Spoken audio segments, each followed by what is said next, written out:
इसका बहुत कम था कि इसे भी झेलना पड़ा।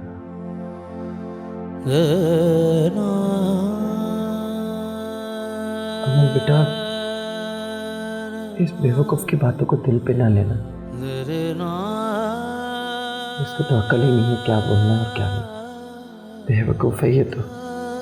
इसकी बातों को ना सोचा करो। लो जूस पियो।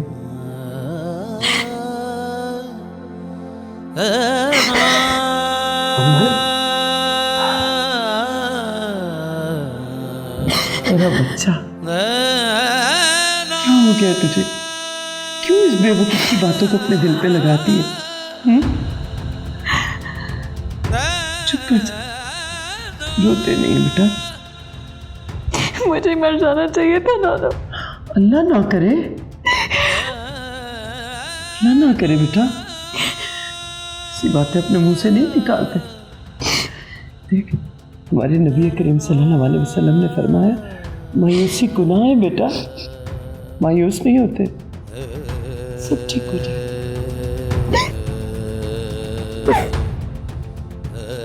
सब ठीक हो जाए।